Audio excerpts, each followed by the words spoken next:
Japji Sahib may be found at the start of the Guru Granth Sahib, the Sikh holy book. Guru Angad compiled it, although the work itself is mostly based on the words of Sikhism's namesake and spiritual founder, Guru Nanak. The song starts with the Mool mantra, continues with 38 paudis, stanzas, and ends with a salak by Guru Angad. The poem's 38 stanzas are written in a variety of poetic meters. The Japji Sahib, Guru Nanak's first work, is widely regarded as the spiritual cornerstone of Sikhism. The whole of the Guru Granth Sahib elaborates and expands upon the Japji Sahib. When speaking Nitnam, you should first say Bani. What Nanak has to say about real worship and the essence of God is noteworthy.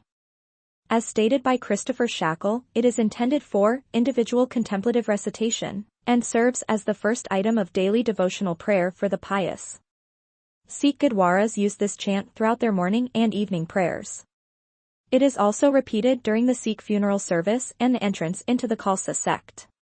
Guru Gobind Singh wrote the Yap Sahib, which is related to the Japji Sahib and may be found near the beginning of the Dasam Granth. According to the first stanza, or pori, of the Japji Sahib, one cannot be purified or remain pure by repeatedly bathing at holy sites because the thoughts are not clean. Similarly, one cannot find peace through silence alone because thoughts come one after the other in our mind. Similarly, one cannot satisfy one's hunger through food and all material gains alone because the hunger remains unsatiated. And finally, one must abide in love of the divine to be purified. The ups and downs of life, the causes of both pain and pleasure, the means by which one might escape the cycle of reincarnation, and the very fact that one is reborn again and again are all attributed to God in him too. Mukthiya, freedom, may be attained via good karma and his favor, he is all-sufficient, as the passage puts it.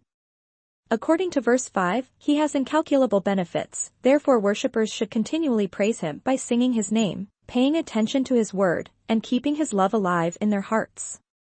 The Guru is Shiva, Vishnu, Gorak, and Brahma, the Guru is Mother Parvati and Lakshmi, and the Guru's Shabda, speech, is the protective sound and knowledge of the Vedas.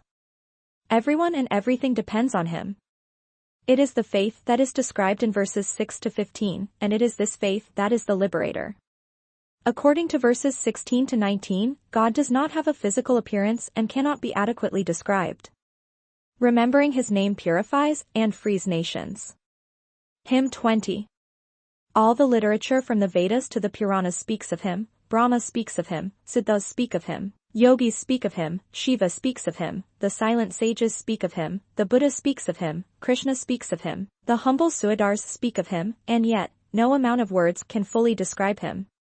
According to verse 30, no one can see him even though he is watching them all. Hymn says God is the original, the bright one, the one without beginning or end, the one who is eternally the same.